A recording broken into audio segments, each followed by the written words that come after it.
Your favorite and mine, the stock market is on a highway to the danger zone, Jim Cramer said. You wouldn't know it from the sedate action in the averages, but Wall Street is on a highway to the danger zone. Well. In a frothy market, stocks will have enormous rallies that are totally disconnected from the underlying fundamentals.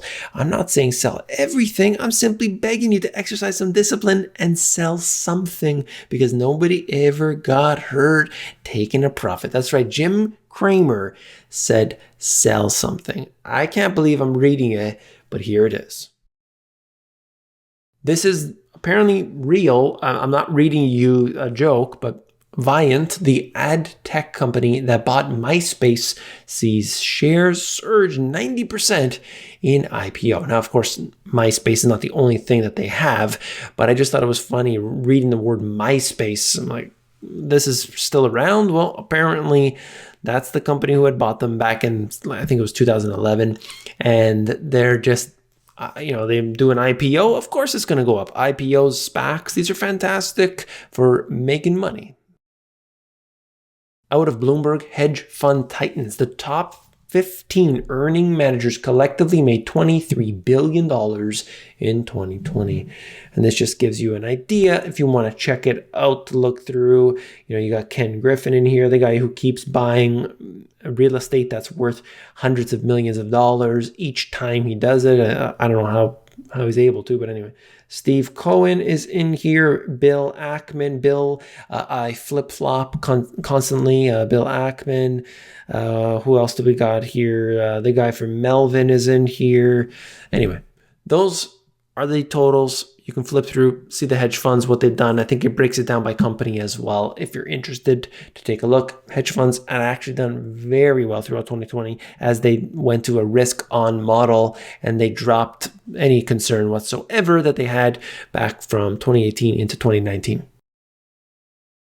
Russell 3000 stocks with short interest as a share of float greater than 25%. These are obviously targets, not just for the Wall Street bets and all this. We're just looking at a lot of the traders that are going to be doing this trade right now. They're hot, they're frothy, and this is something that I just want to provide to you. If you want to take a look at it, you can pause it, go to the link in the description, zoom in, whatever you got to do. This is for you, and whatever you want to do with it, that's up to you. Just a few charts here really quickly to show you how much froth is in the markets right now. Visualizing interest rates throughout history, interest rates since 1350. How low can they go? And you could see that essentially, other than that period of time in 1980 where interest rates skyrocketed, basically these have been declining consistently throughout the entire period, going lower and lower and lower and lower. And you can make excuses all you want, but the point is the fact that we are at 0%. So where did they go? Did they go into the negative? Right now, it seems pretty clear that all of those countries that went into the negative have realized that this isn't actually a solution. It's not working the way that they had hoped. And if they keep them at zero, there's only one other option, and that is to print to infinity. Buffett indicator, value versus historical trend since 1990. Yes, we're at the highest ever before. It just breaks it down here just to show you how overvalued we are, and it's never been like this ever. We have never seen this before. It is truly a sight to behold. Just some insight on the SPAC mania that's taken place this year, on pace for record number of filings for special purpose acquisition companies. Looking at 2020, it was massive, going way beyond what we saw last year, the previous year, 2019. But look at 2021, already off to a start. We have never seen anything like this before. And does anybody really know what it's all about? No, they're just putting their money in because they know. I think I saw the number, something like 6% right out of the gates. As soon as these SPACs get in business, they file for the IPOs, and immediately the price surges up. Why? Because there's just a lot of money behind it. Now, we'll see what happens next year, 2 years, 5 years from now. Looking back, we might think that was one heck of a ride.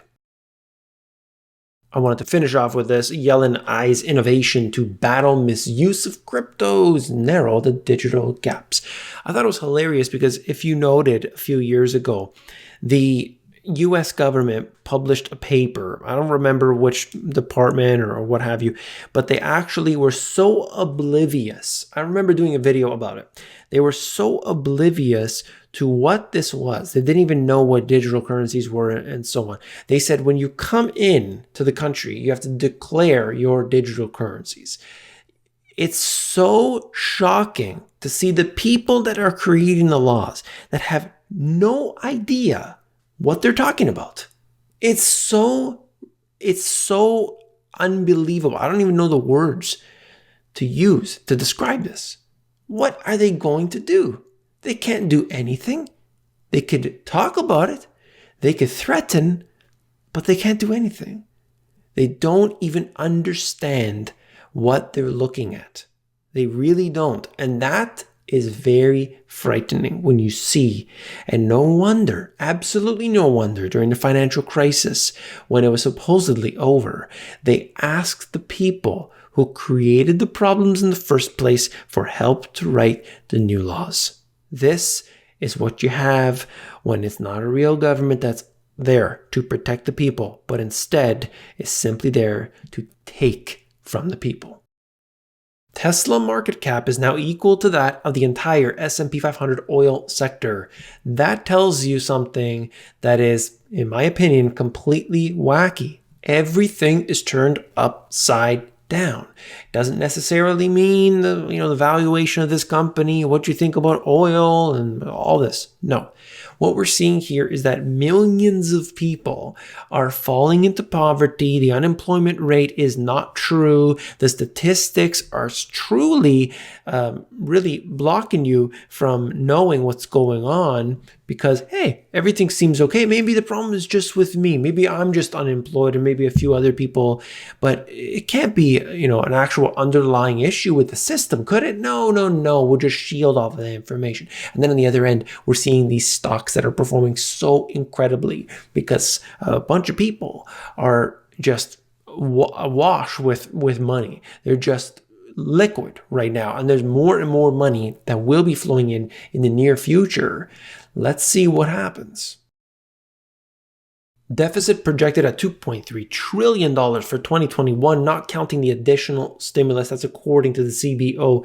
So you could see how this excessive amount that has been pumped into the system through all these different means is adding up. And, it's better than what we thought it would be. And it was better than last year.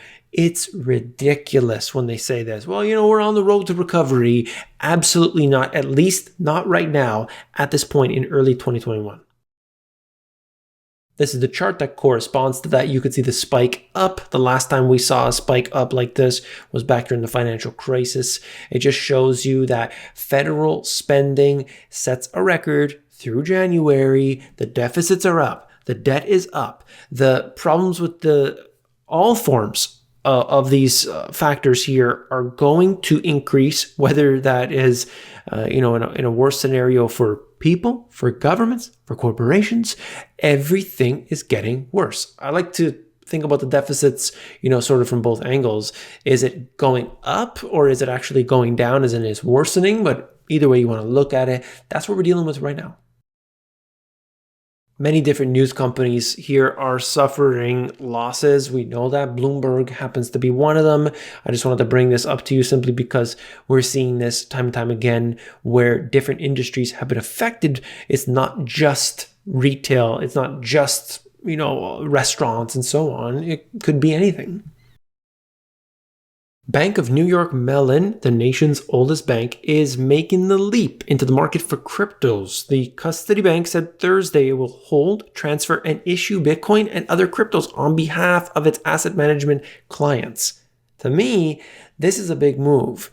Number one, it's the oldest bank, but at the same time, we're looking at this as a big change. The financial industry is supposedly initially hating this thing. This thing is the worst thing ever. You had the government saying foolishly, I read it for you here on the channel. When you come in to the country, you have to declare your digital currencies. I mean, these people are from Mars, okay? They're not even from this planet. That's how out of touch they are. And now you have this old, antiquated industry that's starting to get in. Why? Because they're seeing that, okay, this thing's sticking around. Let's make some money from it. Just like when the government says, this thing is bad, this thing is horrific, this thing is going to, hurt you, and it's only used for illicit purposes. And you know what? If you bought it at $1 and it went up to $40,000, yeah, you got to pay the tax on that amount. You realize that, right? I mean, it's a joke. It's a joke. These people are a joke. I had enough of this. All right, that's all for this video. If you found that informative, hit that thumbs up button. When you do, you're supporting me. I want to thank you for that. If you want to learn about e-commerce and you don't want to pay, I've got a free course for you, completely 100% free. It's available at the AmazonGPS.com. If you want to learn about the financial system and explain it very easily for you, you can check it out. These two books are in the link in the description. If you want the audiobook instead, themoneygps.com. This video right here is one that I did yesterday, and I think that you will find it very informative. It connects in with what we just talked about on so many different levels. Click it, and I'll see you there.